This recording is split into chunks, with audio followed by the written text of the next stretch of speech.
So mga tol, nagpost po si former WBC Featherweight World Champion Mark Magnifico Magsayo ng picture niya kasama ang dalawang malalaking boksingero. Kung hindi ako nagkakamali mga tol, yung maraming tato, yan po yung nakalaban ni Triple G way back 2013 na si Gabriel Rosado, kung saan tinalo po yan ni Triple G via technical knockout. So hindi po natin alam mga tol kung naka-sparring ba ni Magsayo yung dalawang malalaking boksingero na yan. Yan po kasing si Rosado sa middleweight lumalaban dati, pero ngayon mas lalong lumaki siya. Wala naman pong sinabi si Magsayo kung naka-sparring niya yung mga yan. Bukod dyan mga tol, pinakita din po ni Magsayo ang kanyang ab routine workout at pag-sprint niya sa treadmill. Puspusan na talaga ang pag-iinsayo ni Magsayo. Nalalapit na po kasi ang laban niya kay Michael Magnisi. Halos isang buwan na lang po yan mahigit. Samantala, ang mapapalaban naman po sa main event na si Ryan Garcia, handang-handa na din. Sa latest post po ni Ryan Garcia mga tol, sinabi niyang preparado na umano ang kanyang katawan at kamay sa digmaan. Litaw na litaw nga po dyan ang kanyang 6-pack abs at sobrang bilis niya ng sumuntok. Samantala, nagpalit naman po ng trainer itong si Mario Barrios.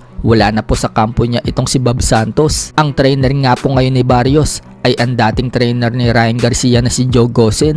Kaya nagulat itong si Ryan Garcia na yung dati niyang trainer nasa kampo na ngayon ni Barrios. Kaya banat ni Garcia, parehas daw niyang ikukok itong si Joe Gosen at Mario Barrios sa February 21. Sa ibang banda naman mga tol, anak na legend Manny Pacquiao na si Emma Bacosa Pacquiao tumakbo sa matarik na kalsada. Grabe nga po ang motivation ni Eman, kahit na pwede na kasi itong huminto sa boxing dahil isang ganap na siyang artista at ang dami niya ng endorsement, pero hindi pa rin po niya iniiwan ng pagbaboxing. May gustong patunayan si Eman mga tol sa mga haters niya. Hindi po kasi maiwasan na sabihan si Eman na walang future sa boxing. Katulad na lang na may isang nagkomento kay Eman at sinabing wala daw maayos na fundamental sa boxing si Eman at pilit lang daw ang talent. Sa forma pa lang daw, alam mo na daw kung may future o wala ang isang bata. Marami daw magagaling na boksingero sa Pilipinas, pero yung anak daw sa labas, malayo daw maging world champion at pambarangay lang daw ang level. Dapat daw mag-aral na lang si Eman. Kahit 5 taon pa daw kasi ang lilipas, wala din daw yan. Malamya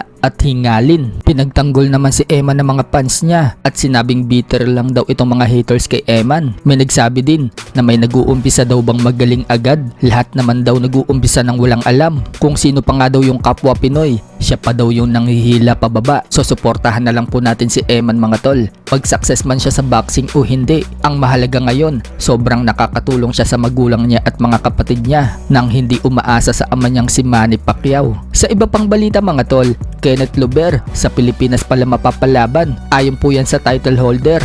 Mismong sa Cavite lang din daw sa lugar ni Kenneth Luber gaganapin ang sunod nitong laban sa Dasmariñas, Cavite. Pero ongoing pa daw yung negosyasyon mga tol at soon, i-announce daw nila kung sino ang opponent.